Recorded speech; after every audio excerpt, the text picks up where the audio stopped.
First tonight, Islamophobia, or the irrational fear of, aversion to, or discrimination against Islam and people who practice the religion, has roots in America dating back to slavery. But after September 11, 2001, America's Islamophobia was amplified in the wake of the terrorist attacks.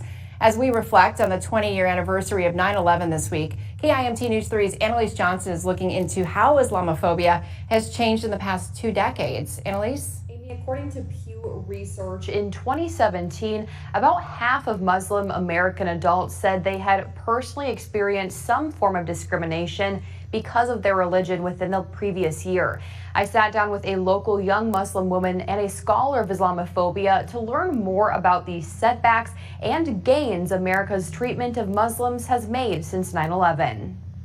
I think somebody shouted, like, go back to your country. And some other Islamophobic comments like, you don't belong here, take that off of your head. Yasmin Ali is a senior at Mayo High School. One interaction that stands out in her memory is a man shouting at her and her sister in a parking lot. He was saying stuff to us, but he was also like turning to his kid and saying, oh, these people are the ones who need to like leave the country, or like kind of like a teaching moment. So that was especially disturbing to me, because like that made me realize how much these things are taught and how much these things just like fester between generations and generations. From a young age, Ali learned that some people would treat her differently because she is Muslim, and to be vigilant of her surroundings in case someone tried to intimidate her, or worse. Scary, because it feels like you always have to like have eyes out for something to happen. Ali wasn't born until several years after the hijacked planes crashed into the Twin Towers. Learning about the devastating event in her history classes growing up has often left her feeling alienated. Like, I'm getting these stares now, but is anybody gonna approach me after this conversation or this class time?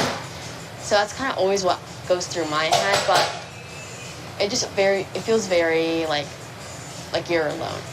A lot of my research kind of took place after I left grad school and actually came to Luther College. I sat down with Luther College professor Todd Green, a scholar of Islamophobia, to learn about how Islamophobia has evolved over the past 2 decades. The argument could be made very effectively that Muslims became public enemy number 1 after 9/11. FBI data shows 28 hate crimes committed against Muslims in 2000.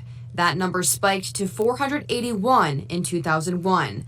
Muslims became heavily scrutinized and surveilled. Registrations, deportations, detentions, and other policies emerged targeting Muslims.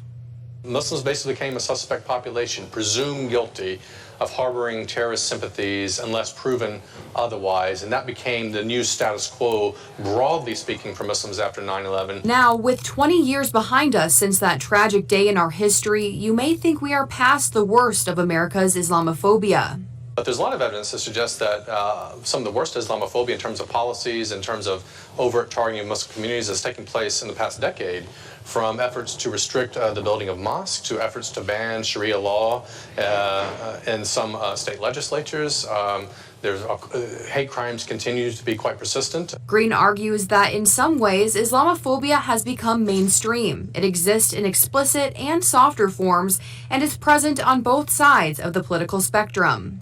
There's a long way to go in terms of sort of dampening down on the worst of Islamophobia. And when we reflect 20 years after 9/11, we have to recognize that in many ways, not always, but in many ways, in many quarters, things have gotten worse for a lot of Muslims. It isn't all bad news. Some strides have been made. And that includes Muslims being elected to public office around the United States at the local levels, at the state levels, and some state legislatures. We currently have 3 Muslims serving in the U.S. Congress and the House of Representatives. Our 4th one, Keith Ellison, is currently the Attorney General of the state of Minnesota. So Muslims have made some gains as well in this Islamophobic age. So it's not all bad news, but we do have a long way to go still. Professor Green tells me there are ways we can combat Islamophobia. Politically, we can challenge anti-Muslim legislation. On a personal level, we can call it out when we see it. We also know from research that having a personal relationship with someone who's Muslim significantly affects the chances of someone being Islamophobic or not. As we remember the people who were killed in the 9/11 attacks and reflect on the Muslims who have suffered from anti-Muslim policies and hate crimes, Ali believes we'd all be much better off if we remembered what makes us the same as humans, not what makes us different. You're afraid of what you don't know, but if people just really realize that I'm more alike like you than I'm different from you, a lot of the issues regarding Islamophobia would go away. The slogan of 9/11 is never forget. Professor Green tells me the reverberations of 9/11 have had a horrific impact on Muslims around the world. So we need to remember that as we commemorate the devastating terrorist attacks as well. Very good point. Thank you very much, Annalise. According to a report by the Pew Research, they updated it this month, though many Americans have negative views toward Muslims and Islam. 53% say they don't personally know anyone who is Muslim, and 52% say they know not much or nothing at all about Islam.